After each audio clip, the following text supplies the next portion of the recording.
Hi, I'm Lynn. And I'm Leo. Welcome back to Yoga with Lynn and Leo. And welcome to today's session. Today, as you can see, we've got lots of props, which Leo, she's going to go through that very shortly. We're practicing backbending, and we're going to be using props to help you become more mobile in your upper back.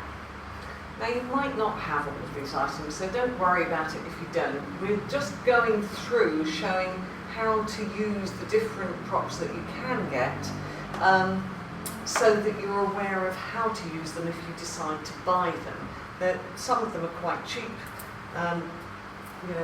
This oval brick, it's in the UK, yeah. it's about £10. Yeah, so that's about $12, something like that. So US dollars. So you can get these items, but a lot of our students buy things and then don't know what to do with them. So we're just going to show how to use different props in order to achieve your best backbending actions. So what we've got a couple of yoga bricks, which are standard in any normal Iyengar yoga kit, home practice kit. We have a couple of blankets.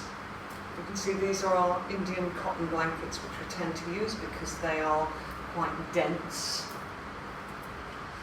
We have 4 foam pads here, again standard equipment in most people's yoga kit.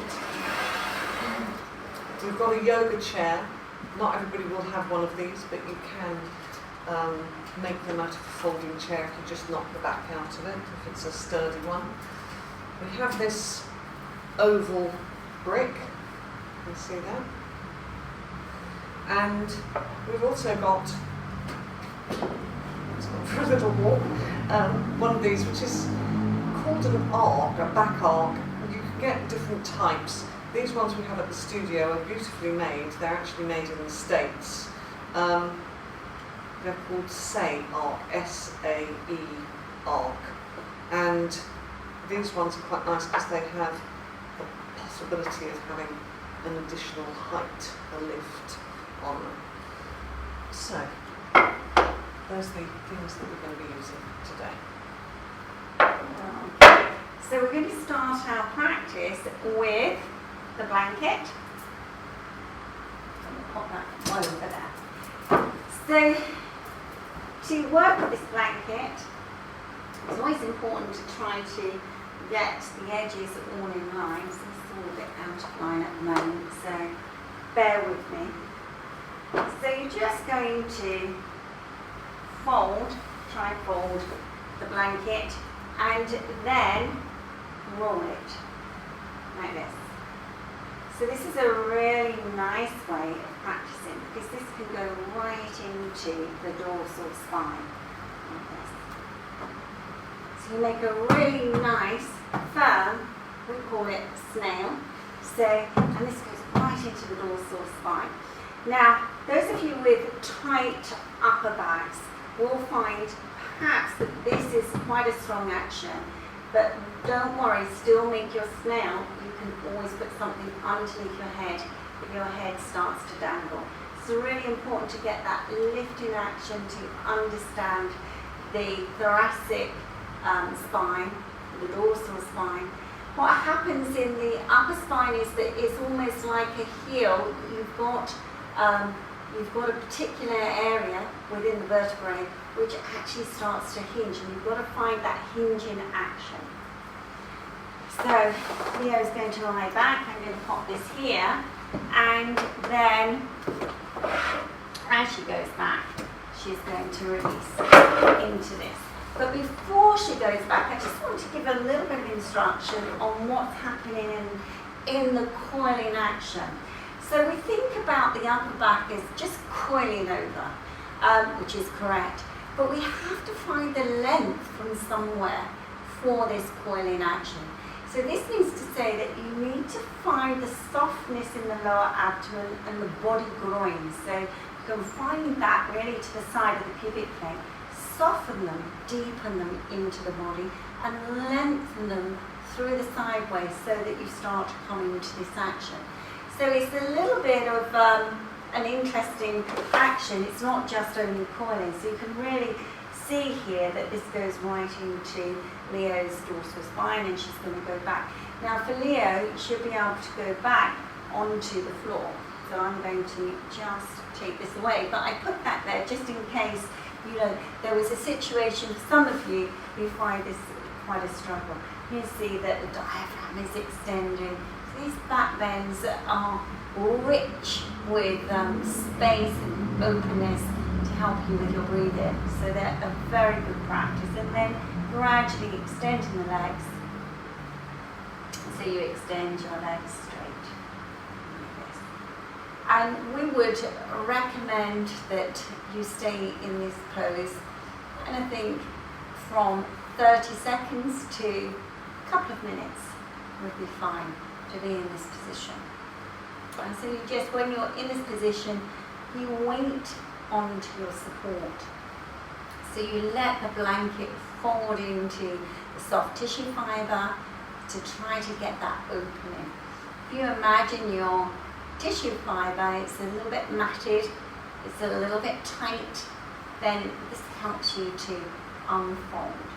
So if you've just got stiff shoulders, tight upper back, then this is a really good exercise to practice. If you want to improve your back bends, then of course some of the preparations are very useful for that too. So to come out of this action, you're going to bend your legs.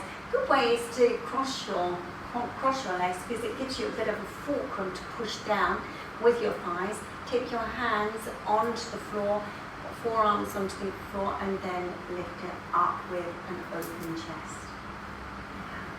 So try to keep the imprint of the snail. You can see that this snail stayed really nicely in shape. It was nicely rolled, so be sure that you have a really nice compact roll. You see here that Leo, she's still got that imprint in her back, and you just stay seated for just a few moments just to take in the imprint of that action. It's a really nice way of practicing. Okay, so we're going to come to our next preparation, which is with this. It's an interesting one. I always find that students are a little bit confused where to put this. It goes right into this area, you can see again. So where the height comes in the oval, this centre bit here goes right into the centre of the shoulder blades, like this. So, and again, for some people, if you're really quite tight in the upper back, then you're going to find that taking the head down to the floor will be quite tricky. So you can always have a blanket, folded blanket or foam pad for your head. So Leo's going to come back onto the oval brick now. And again, you can see that Leo's pushing strongly into these lower arms, and this really gives that nice fulcrum. And as you do so, you soften that abdomen. We just explained in the previous action, the abdomen needs to soften as you extend over the oval brick and then all the way down. So a little bit stronger in intensity, this one's quite strong, isn't it? Yes, So it is. you may find that the head doesn't reach the floor, and again, I must repeat that, you know, don't let the neck and the head dangle. Place something underneath the head and then straighten the legs.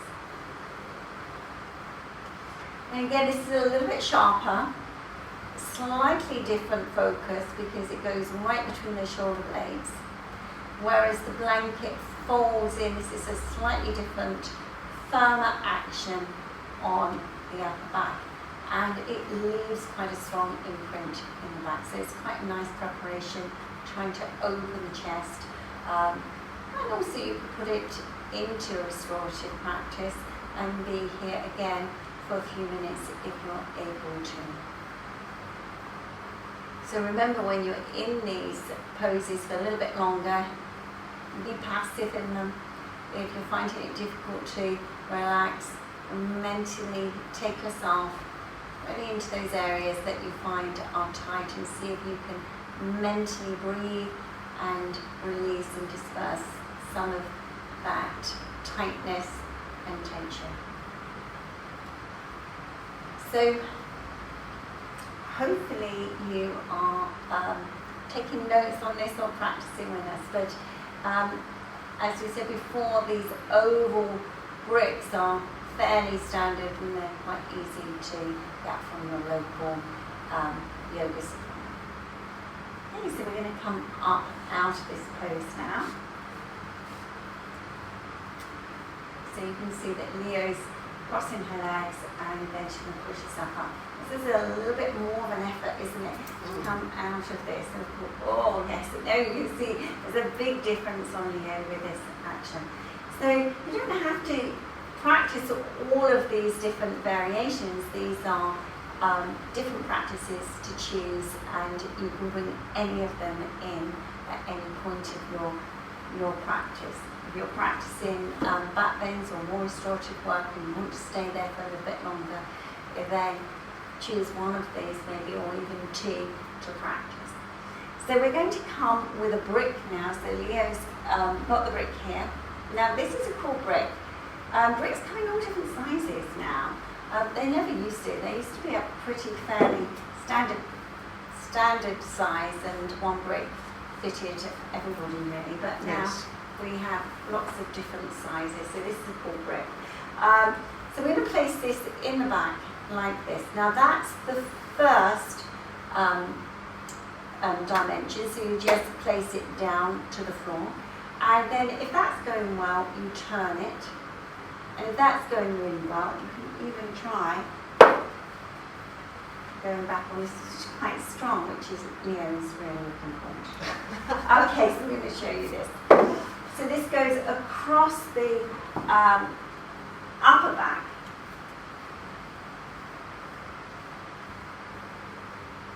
And you can see with this, Leo's going into the upper back, and this may be plenty for some of you. And even this may require some support underneath your head. It's, you know, at the centre we teach so many people, and do find occasionally that people do have considerable stiffness in their upper back, and they still need to have something underneath their head.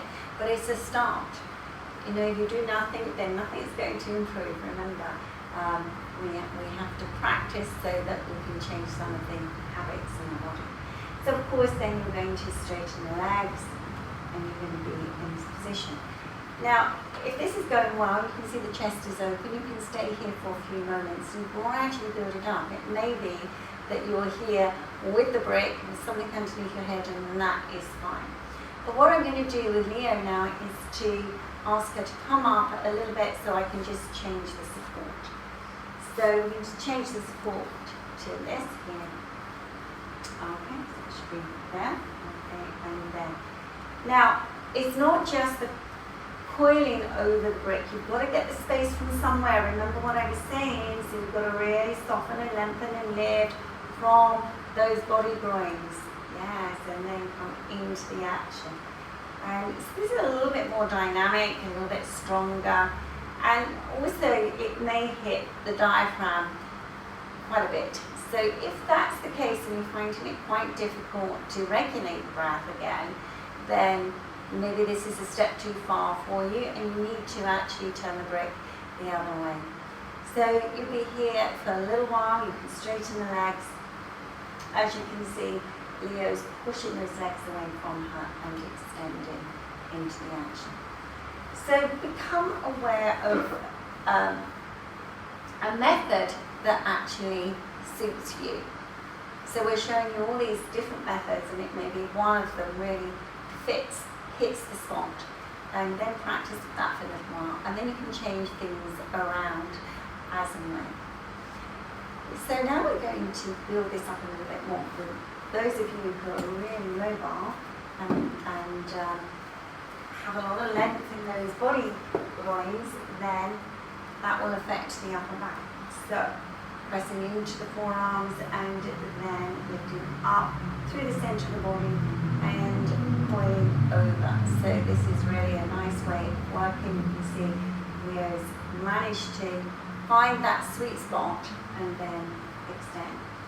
Okay, so don't go for this very large support if it's just too much for you to do. Go back to the previous stage. So that's fine. So you don't want to cause any more tension by pushing your body too far. Remember, our bodies unfold gradually with persistent practice and regular practice. So you don't need to push it, you just unfold it. And then we're going to be showing you some more supports now. So Leo's going to come out of this and sit up. Now, Leo did show the arc, which is really maybe a compromise for some of you with really tight shoulders. They're very nice. We have quite a few of these in the centre, and we do use them in the classes, particularly when we're getting people used to opening their spines. We found actually over a 10-year period that bodies are changing. There's a lot more forward actions in our lives, particularly with phones and computers. So sometimes backbending can be really difficult. So this arc is very easy to apply. You only need to have this, if you're very long in the spine, you might need to have the bit that actually goes on the end there. That just gives it a little bit more length if you're very tall. So, or you've got a very long spine. So this goes right into on this one. So this gives you a slightly different action.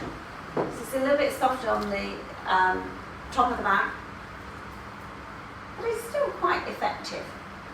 But it may be a compromise where you can stay in this pose for a little bit longer and then extend. So if you're not used to back bending, then we would recommend that you don't stay in these poses very long, 15-20 minutes, because they're quite firm supports, so you just want them really to give the message. When you're using softer supports, then it's slightly different, but with the firm supports, you want to see that you get the message into the body, you get the imprint into the body, and then you can keep that with you within your posture. So that's really important. So it's really nice, this arc, isn't it? There's a really nice compromise if you've got quite a tight back and you want to just have a small practice to get a little bit more movement, then the arc is a really nice idea. Okay, so you can see we've got a chair here. Now, not everybody will have a chair, but if you're serious about your yoga practice, then the chair's really good for preparing the back for back bends. So we're going to come into Dvipada Vrita Dandasana on the chair. So this will mean to say that we need to fold the mat onto the chair. We forgot to mention also that you will need a belt. So this is standard, pretty standard in a yoga kit. So if you have a belt, then it's a very useful measurement for the chair. And I'll show you how you're going to use this in a moment. Now the foam pads are for your feet and 2 bricks on top of that. So Leo's going to put, it's not very flattering, the belt, but the belt just comes under the chest band. So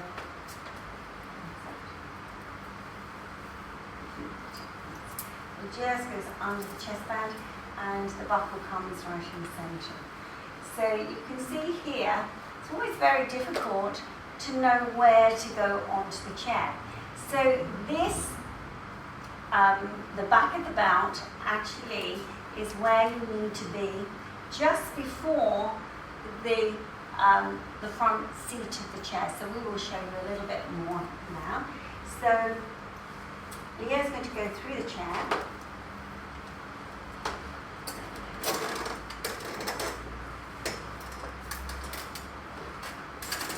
Okay, now you have to go through the chair until this belt comes just before the lip of the seat of the chair. So you can see here that this is just before. And that's where you need to be on the chair.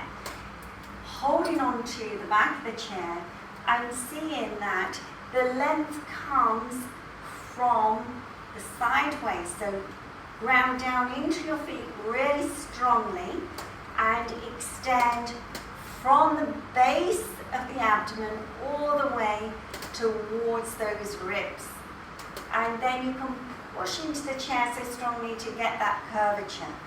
But you can see with the belt here, the back of the shoulder blades need to go in and curve, yes, and curve, yes. So the body doesn't fall off the chair. You have to see that the belt actually keeps you very much in the right position. So whenever we put a bolster or something underneath the head, we'll be sure that people will be falling off the chair to take the head onto that support. So this is where you need to be. Then the next stage is the legs. So you're going to take the feet onto the support, and before you take yourself into a straight leg position, just be aware, this is the shape of the body now. The body doesn't push off of the chair. The body stays very much with the adjustment that you've made and with that alignment. It's the chair that pushes towards the center they're in, and the heels that go very strongly into the wall. So go and see, can you push the heels? Can you push the heels? Can you push the heels? Can you push the heels? Yes, this is the action. Now what's going to happen for the body to lengthen even more, as we know in Tadasana, we've got to pull up those legs and we've got to push the thigh bones back. Same thing here. We've got to push into those heels, and these thighs have got to move down. They've got to move down. They've got to move down so that they open the groins again. And then taking the hands through the chair, if you're able to. So if you've got tight arms and you're finding that your shoulders pop back up towards the ceiling, then you keep your hands on the back of the chair and you're in this position. So I'm going to just check that Leo hasn't gone too far, because I can, because I've actually seen that the belt is still here and it's not falling off. So I'm just double checking. You have to watch. So be sure that you take that measurement and then keep the actions pushing and pulling and creating that space in the body. And this is a really beautiful practice over the chair. If you wanted to do it a little bit more supported, then of course you can place a bolster underneath the head or a couple of blankets underneath the head just to soften it a little bit. So hopefully this will inspire you to go out and get yourself a yoga chair and maybe some of the other props here as well, just to help you along your way to get some movement in the upper back, so that some of those postures will be a little bit more accessible. So we're going to come out of this action now, so bending your knees to come out of the action and placing your hands onto the chair. Now keeping yourself in this position, now walk the hands all the way up, and now pull really firmly on the top of that chair, pull it and pull to come up. Yes, pull to come up. This is always a bit of a job to come up. Sometimes people really find that their head is very heavy, so in the beginning sometimes you have to hold the back of the head, but that is very temporary. So we have come to an end of our practice in showing all of these props. Be sure that after you practice the chair work that you sit and you just absorb some of that work, because it is strong. It is fairly strong. And then Leo will come out of the chair. So again, mindful how you come out of the chair. Quite a tricky thing to get out of the chair when you first start using them. Yeah. So hopefully this video has been really helpful, and hopefully you get cracking and move the upper body. So if you did find it useful, please do press the like button. We love it when our viewers comment, so please do leave a comment and we'll try and get back to you as soon as possible. So thank you for joining us today, and hopefully we'll see you again next time. Namaste.